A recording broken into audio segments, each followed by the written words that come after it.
Mots parleurs, saison 2, épisode 6. Nous sommes à la médiathèque, au 3e étage de la maison des adolescents de l'hôpital Cochin. Dans cet épisode, vous entendrez Sélénia et Paul. Ils et elles se sont réunis au printemps 2024 lors de plusieurs ateliers animés par Guillaume Retz afin de lire et commenter des extraits du livre Ne t'arrête pas de courir de Mathieu Palin.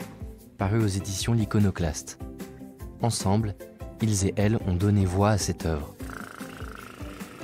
Mots parleurs est une série d'ateliers de lecture à voix haute avec la participation d'adolescents et d'adultes à l'hôpital partout en France. Pour cette 2e saison, le projet Mots parleurs fait entendre des œuvres de littérature française en lien avec la question du corps, thématique inspirante des Nuits de la lecture 2024. Ce projet est une création originale du Centre national du livre, en partenariat avec l'assistance publique Hôpitaux de Paris. Bonjour. Bonjour. Bonjour Sélénia. Bonjour. Bonjour. Enchantée, Johanna, éducatrice. Bonjour Paul. Ok, alors on va démarrer aujourd'hui notre séance. De quoi ça parle? Qu'est-ce qu'on travaille là depuis un petit moment? Alors c'est l'histoire donc, d'un journaliste qui vient dans une prison rencontrer donc un prisonnier au parloir.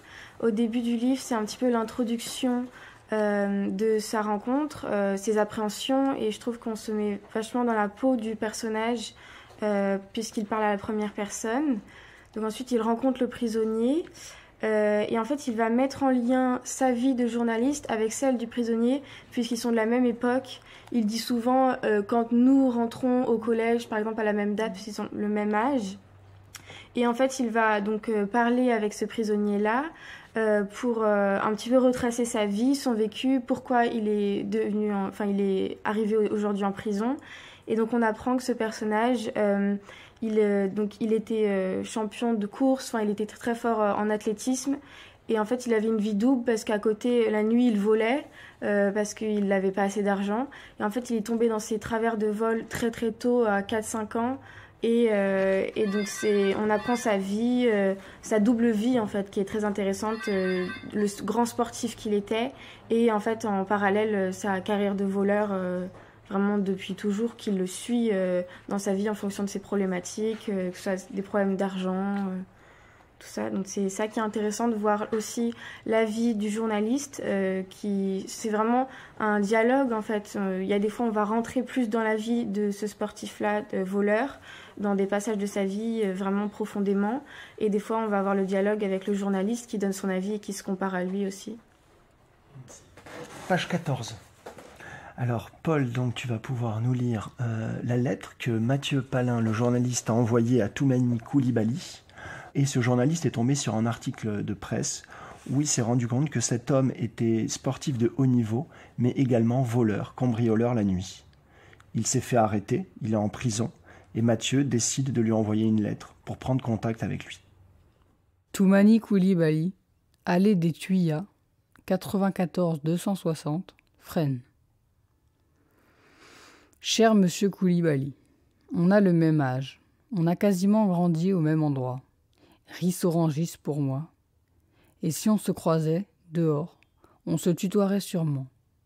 Mais on ne se connaît pas, alors je vais dire vous. Mon père était sprinter à Montgeron. Petit, trapu, explosif, il jaillissait des blocs. Mais ses jambes courtes l'handicapaient ensuite, il perdait en vitesse. Il était spécialiste du 60 mètres. Le 100, pour lui, c'était déjà trop long. Il n'est jamais devenu champion de France, mais il a un record en 7,2 secondes qui n'est pas dégueulasse. Moi, je ne suis même pas vraiment rapide. Je joue 6 au foot, le type qui court longtemps. Mais je sais que le tour de piste est la pire des distances. Il faut être à fond tout en gérant l'effort. Rester en fréquence, mais ne pas s'asphyxier. Accepter le lactique sans tétaniser.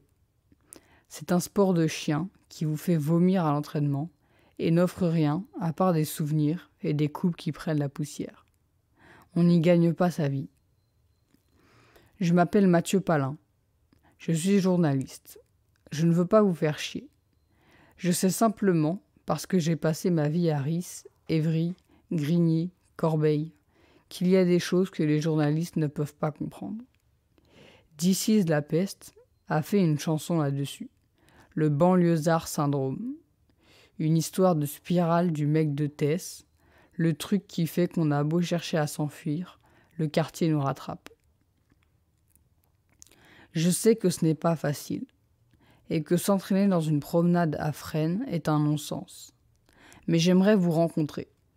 Je ne suis pas psychologue, mais je pense que je comprends. C'est bien. Qu'est-ce qui t'a plu, toi? Est-ce qu'il y a vraiment quelque chose qui t'a marqué dans ces séances sur le texte? Moi, ce qui m'a marqué, c'est notamment la lettre « Qui suis-je » du prisonnier qui se décrit très négativement et on nous a expliqué que c'était un avis des psychiatres qui lui ont en fait posé des mots assez forts sur lui et sur sa personnalité, alors qu'au fond, peut-être que ça ne le représente pas vraiment. Et aussi le fait que ce soit inspiré d'une histoire vraie quand même, c'est intéressant je trouve. On n'imagine pas forcément ça quand on voit des grands sportifs par exemple à la télé qui puissent être voleurs la nuit, enfin, c'est quelque chose qu'on n'imagine pas, donc c'est intéressant aussi que ce soit une histoire vraie en fait. Qui suis-je? Je suis insaisissable. Derrière mon sourire et mes attitudes gentilles, il ne faut surtout pas qu'on gratte trop le vernis, parce que je crois que je suis un monstre sans cœur. Je veux toujours faire bonne impression. Le regard des autres est important, je veux tellement plaire que je ne dis jamais non, même si je sais que ça va me mettre dans des histoires. Mais jamais je ne me battrai. Je n'aime pas la violence et je suis lâche. Les autres le savent vite et profitent de mes faiblesses. Je suis drôle, souriant, gentil et très immature, mais dans le fond, je pense surtout à moi. Je suis manipulateur, hyper menteur et pas si gentil que ça. Il est difficile de me faire confiance, je ne suis pas si fiable.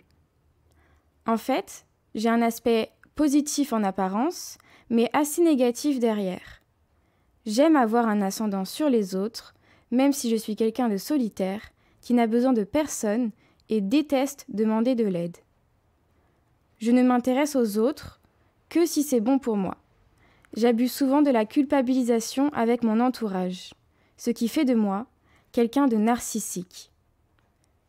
Qui suis-je? Je ne sais pas trop, à part que je suis un voleur avec des pulsions incontrôlables. Je suis menteur et manipulateur, mais derrière tout ça, je suis très timide. Je détruis tout ce que je construis. Au fond de moi, je rêve et j'ai envie de réussir, mais je me rends compte trop tard que je n'y arriverai pas. J'aime mes enfants et je veux devenir meilleure pour moi, pour eux et le monde entier.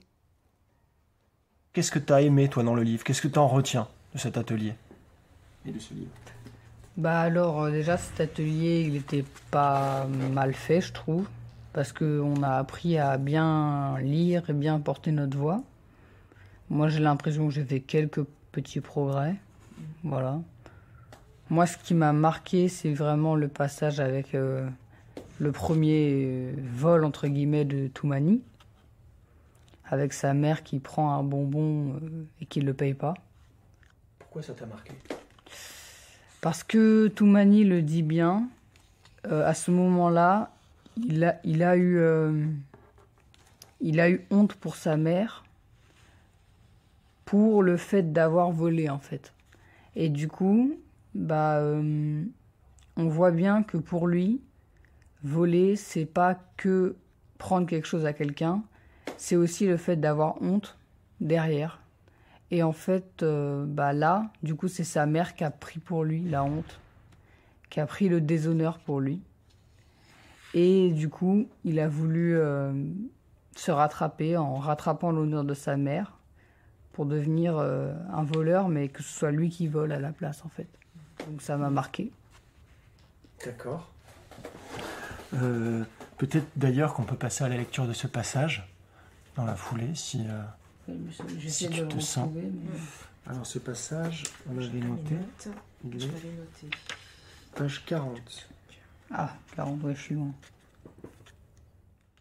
Il a 4 ans, peut-être 5, quand sa mère l'emmène chez Eudé pour faire le plein de savon de Marseille. Dans les rayons, Toumani attrape un paquet de bonbons. « Repose ça, j'ai pas l'argent, » dit sa mère. Il insiste, se roule par terre. « J'ai pas assez, la prochaine fois. » Toumani se met à hurler, s'attirant l'attention des clients. Mina le toise.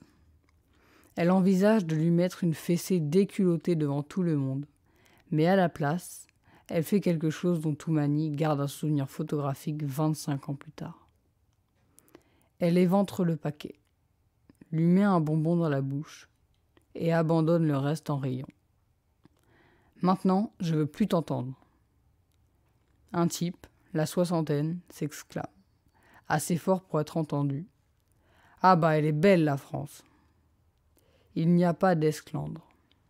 Mina passe à la caisse et paye ses 30 savons à 2 francs pièce. Mais Toumani a parfaitement compris ce qu'a voulu dire cet homme. « Alors, les Noirs, c'est comme ça que vous nous remerciez ?» Il pense que sa carrière de voleur débute là, quand, pour la première fois de sa vie, il a eu honte pour sa mère. Il aurait pu se promettre d'être riche et célèbre, de lui acheter une maison, une voiture, de lui mettre des billets dans les poches.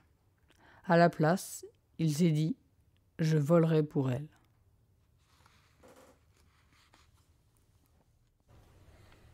Voilà, vous allez jusqu'à la page 20, au moins déjà ça.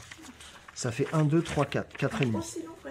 Je sais pas, on va essayer, je sais pas, ça peut être long. On va essayer déjà... Jusque là, quoi. Le mieux, ça serait ça, voilà. J'ai pensé à Will Hunting, donc jusque là, ça serait top. Mais il faut voir. On le fait une fois et on voit si c'est... Salut Mathieu, c'est Toumani. Il m'a fallu un moment. Toumani Coulibaly ? Il répondit immédiatement. Oui, c'est bien moi, le sprinter. Vous avez reçu ma lettre ? Je suis à l'étranger avec très peu de réseau. Seriez-vous d'accord pour se voir ?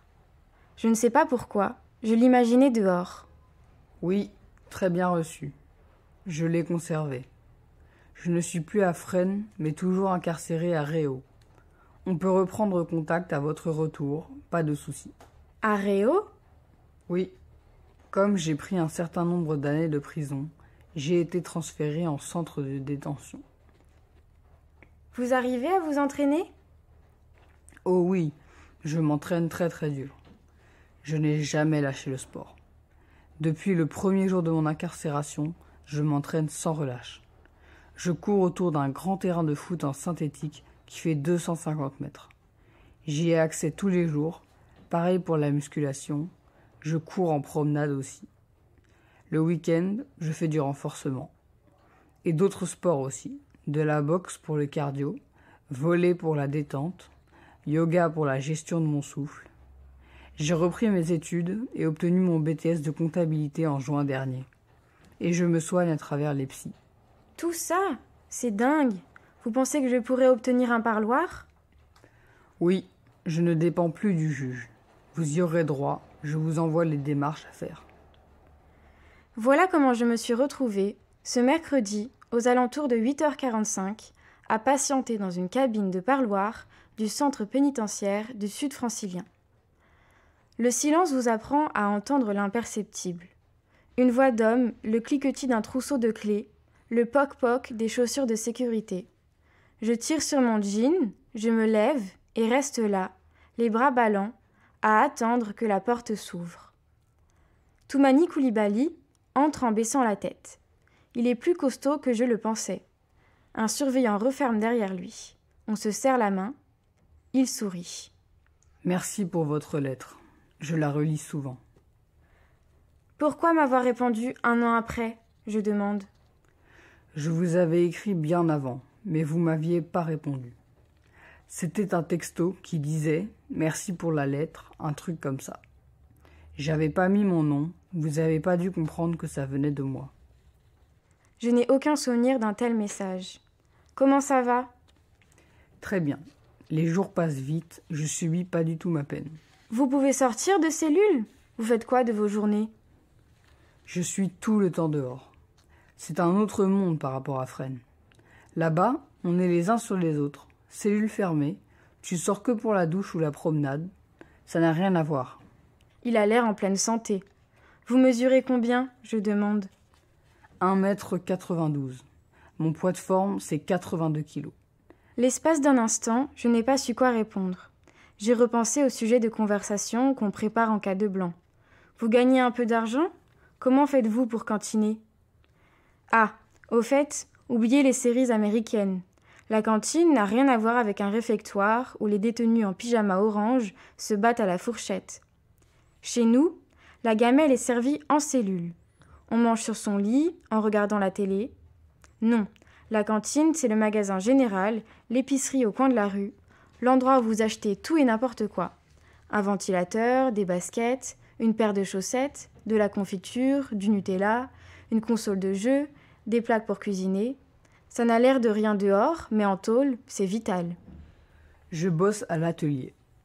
En ce moment, on trie des prospectus. Le tarif, c'est 3 € les 1000 fascicules. Si tu carbures bien, tu peux te faire 39 €. Avant, quand j'étais à Fresnes, je travaillais pas. Il y a trop de candidats là-bas. Ils donnent la priorité à ceux qui n'ont pas de soutien. Les indigents qui touchent jamais de mandat, qui n'ont personne dehors, pas de femme, pas d'amis. Votre femme, elle vient vous voir ? Chaque semaine, ouais. Il y a qu'elle qui a un permis. Et toi ? Ça m'a détendu de l'entendre passer au tutoiement. T'as des frères et sœurs ? Il sourit à nouveau. On est 18 chez nous. Famille malienne. J'ai 2 mères. 17 frères et sœurs. Alors, on va tout de suite passer donc à une lettre qu'a écrit Toumani Coulibaly pendant qu'il était en prison. C'est une lettre qui s'intitule « Pourquoi l'athlétisme ?» et il explique donc son amour. Enfin, je ne vais pas en dire plus. Paul, je te laisse la lire. Pourquoi l'athlétisme ? Généralement, les gens suivent la passion d'une idole ou d'un parent, un frère ou une sœur. Ce n'est pas mon cas. En CE1, mon maître a remarqué que j'étais heureux, épanoui dans les créneaux de sport, comme si je basculais dans un monde virtuel. J'étais, d'après lui, fait pour m'adapter à n'importe quel sport, en particulier la course à pied et le saut en longueur. Il en a parlé à ma mère, qui a refusé de m'inscrire. Selon elle, j'avais un petit cœur et il ne fallait pas l'user. Pourtant, je courais vite. Dans le quartier, tout le monde savait que j'étais imbattable. Bien sûr, j'ai connu la prison avant le sport, et j'aurais dû me calmer. Mais ce sport, qui est si noble, pratiqué depuis l'Antiquité gréco-romaine, ne m'a pas permis de chasser les vieux démons qui étaient en moi. Les entraînements étaient durs, et j'aimais ça, mais financièrement, c'était intenable. Ma vie est parsemée de signes. J'ai mis du temps à les comprendre. Aujourd'hui, la course évite que la prison me ronge, qu'elle me transforme en vrai taulard. Elle me donne du sens, une direction à suivre. Chaque foulée que je fais me rapproche de la sortie. C'est mon oxygène, mon espace de liberté. Donc Paul, là, tu viens de nous lire une autre lettre de Toumani. Il en a écrit plusieurs à Mathieu durant son incarcération. Et malheureusement, ça va déplaire à certaines personnes, cet échange. Notamment à la psychologue de Toumani, la psychologue qui travaille et qui le voit en prison. Et ça va déplaire aussi à la directrice de la prison qui va se demander pourquoi un journaliste vient régulièrement et elle a peur peut-être que Toumani dévoile des choses sur sa prison. Donc elle va plutôt être réticente à sa venue.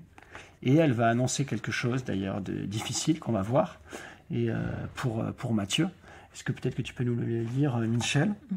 Et donc c'est en page, que je revienne dessus, page 248. Objet : permis de visite de M. Coulibaly Toumani. Vous le sentez quand un courrier charrie une mauvaise nouvelle. En général, sur l'enveloppe, il y a le tampon des impôts, de la banque ou de votre assurance après un accident de voiture. J'ai ouvert le mail. Monsieur, je vous informe que votre permis de visite en faveur de Monsieur Coulibaly Toumani est suspendu ce jour. Par conséquent, votre rendez-vous parloir est annulé. Un courrier vous expliquant les raisons suivra par la poste. Bien cordialement. Bureau de liaison interne et externe, BLIE. CP Sud-Francilien.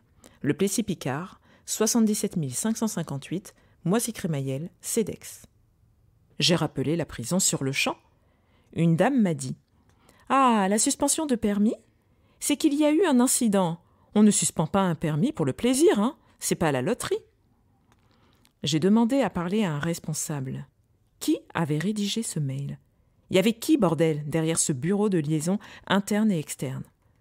On m'a redirigé vers un homme très agacé, qui m'a lancé d'une voix de militaire « Le collègue est occupé, rappelez plus tard ». Au bout d'une demi-heure, je suis parvenue à joindre une femme à la voix sûre, une voix qui avait de l'aplomb, une voix qui connaissait le dossier. « Votre cas a été tranché ce jour à midi pile », elle dit. « Le courrier vous expliquant les raisons sera posté lundi. Vous le recevrez dans la foulée. Un courrier recommandé, oui. À la 3e page, vous aurez de la place pour le contradictoire. Mais quand même, vous avez bien une idée de la raison. Madame la directrice a décidé de suspendre votre permis après avoir pris connaissance d'une information. Vous avez 10 jours pour contester. » Merde, la psy. Je voyais personne d'autre. J'avais joué carte sur table et elle m'avait balancé. Et elle a fini par me le confirmer elle-même, par texto. « Bonjour Mathieu. Ayant fait part de notre échange téléphonique à ma direction au regard de mes obligations éthiques de loyauté et de transparence, la décision a été prise de suspendre votre PV. J'en ai tenu informer Monsieur Coulibaly de vive voix. J'ai bien reçu votre ouvrage, je vous en remercie et vous lirez avec attention. » Je me suis senti très con de lui avoir envoyé mon livre. Heureusement, Toumani avait son portable. Qu'est-ce que t'en penses, toi, de cet extrait, Paul ? Il est très fort, parce que c'est comme si je me mets à la place de Toumani. C'est bête, mais c'est comme si tu disais à un enfant, tes parents peuvent plus venir te voir. On dirait une punition, vraiment. Oui, c'est vraiment une punition. Ben, en fait, la raison, c'est que la directrice du service pénitentiaire a peur qu'ils disent des choses dont elle n'a pas envie, quoi. Enfin, peut-être qu'il va expliquer les conditions qui sont difficiles en prison. Et elle va aller plus loin. Donc là, je fais une petite ellipse dedans, dans le texte. Toumani, donc, Mathieu ne peut plus aller au parloir, ils ne peuvent plus se voir. Et Mathieu, lui, il va continuer, en fait, il va voir aussi une psychologue de son côté. Et cette psychologue va lui dire, mais faites attention à vous déjà, protégez-vous.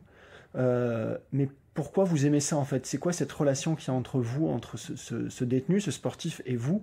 Pourquoi vous faites ça ? Et lui, ça va le questionner. Donc il va continuer cette enquête jusqu'à un moment où il va devoir recevoir, puisqu'il y a toujours en toile de fond, la fin, c'est quand même le procès de Toumani. Et peu de temps avant son procès, il y a Toumani, tu vas voir, et on va le lire ce passage, qui envoie une lettre à Mathieu. Mais par contre, cette lettre, elle est différente. Tu vas la lire, et puis on en parlera un petit peu après. Mathieu, je t'écris sans rancœur, mais j'ai besoin, par respect pour notre amitié que je sais sincère et profonde, de te dire des choses importantes. Tu le sais, je ne sais pas dire non. Et ce défaut m'a déjà apporté beaucoup de soucis, y compris avec la justice. C'est pourquoi ce courrier est nécessaire pour me faire avancer. Il faut que je sache dire ce que je pense aux autres.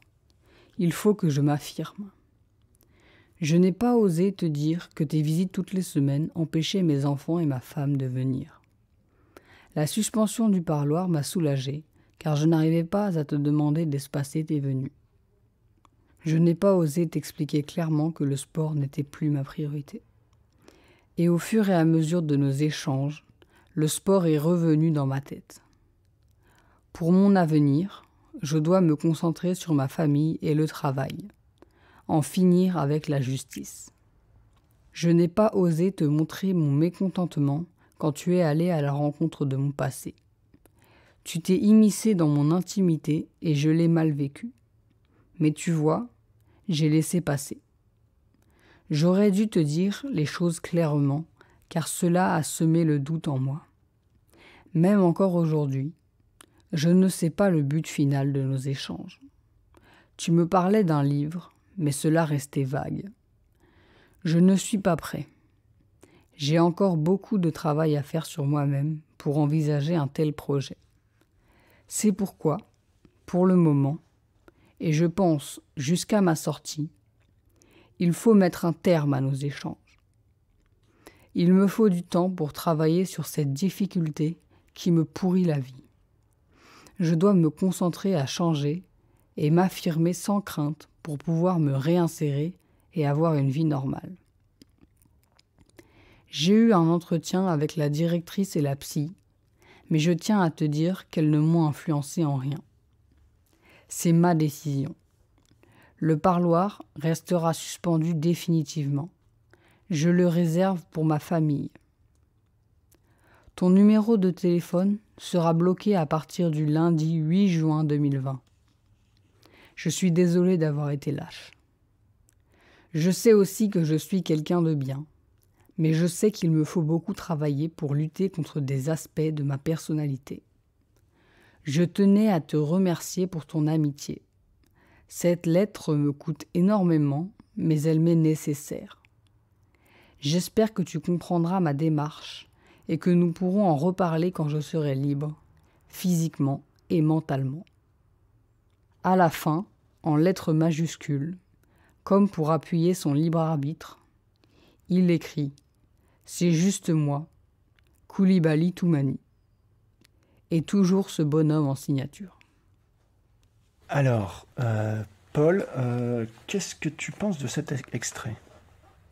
Eh ben, la lettre est assez triste, je trouve. Qu'est-ce que tu trouves triste ? Je sais pas trop, en fait. Mais tu apprends que Toumani, il faisait semblant pendant tout ce temps, en fait. Et bah, en fait, tu as l'impression que tu as un monde qui s'écroule, en fait, parce que tu as l'impression que tu connaissais pas vraiment cet homme. Et puis... Qui a cette impression-là, excuse-moi ? Bah, à la fois Mathieu Palin, j'imagine, et le lecteur. Parce que le lecteur, il devait avoir l'impression qu'il connaissait à peu près la personnalité de Toumani, et finalement, tu te rends compte qu'il faisait semblant depuis le début. Est-ce qu'il faisait vraiment semblant ? Bah, il utilise un terme. Il dit toujours, il écrit, et d'ailleurs c'est une anaphore, je n'ai pas osé. Je n'ai pas osé te. Je n'ai pas osé te. Je ne suis pas, tu vois. Oui, alors c'est vrai qu'il faisait pas forcément semblant au sens propre du terme, mais il faisait quand même... Enfin, il a bien dit « je n'ai pas osé te le dire », mais personnellement, je trouve qu'il a quand même fait semblant que ça le dérangeait pas du tout que Mathieu vienne, alors qu'en vérité, ça l'empêchait de voir sa femme et ses enfants. Oui. Donc, mais dans d'autres passages qu'on avait lus précédemment, tu te souviens, il disait que quelle était une de ses difficultés personnelles, Toumani ? Oui. Quelle était sa difficulté personnelle ? Oui, sa difficulté personnelle, c'est qu'il ne sait pas dire non. Mais je trouve que pour faire croire à Mathieu parce qu'il n'osait pas, pour le faire croire, il a fait semblant que ça le dérangeait pas. Du coup, j'ai eu un peu l'impression de ne plus connaître cet homme, du coup. Alors, ça mérite débat. Justement, je vais contextualiser un petit peu. C'est que cette lettre, comme je l'ai dit juste avant, la directrice elle a peur qu'ils disent des choses, le journaliste. Donc, elle a suspendu le parloir. Et à la suite de ça, ce qu'elle a fait, c'est qu'elle a appris aussi qu'ils échangeaient entre eux via le téléphone. Et donc, elle a mis sur écoute toutes leurs discussions, toutes leurs conversations. Et en fait, pour arrêter qu'ils se fréquentent, c'est elle qui l'a forcé, Toumani, à écrire cette lettre. Mais dedans, Mathieu, ce qu'il a pensé, c'est qu'il y a tellement de vrai, comme tu dis, il y a tellement quelque chose d'une sincérité, que même si il a été contraint d'écrire ça, peut-être qu'il y a du vrai quand même dedans. Et peut-être qu'il y a des choses, il se permet, sous couvert d'un mensonge, de dire d'autres choses. Tu vois ? Donc c'est pour ça que cette lettre, elle est un peu ambiguë.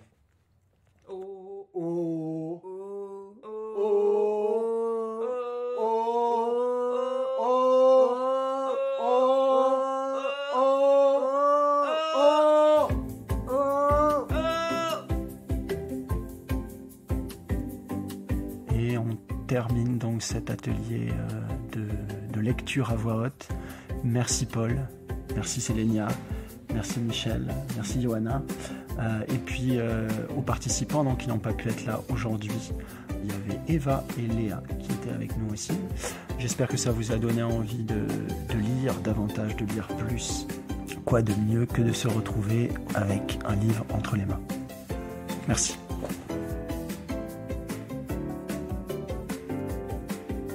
L'épisode que vous avez écouté a été réalisé par des patients et personnels de la Maison de Solesnes, rattachés à l'hôpital Cochin de l'AP-HP situé à Paris, accompagnés par Guillaume Retz, Michel Salifou et Johanna Fall. Voix du générique, Solal Biget-Logre, finaliste 2023 du concours Si on lisait à voix haute. Prise de son et montage, Benoît Artaud.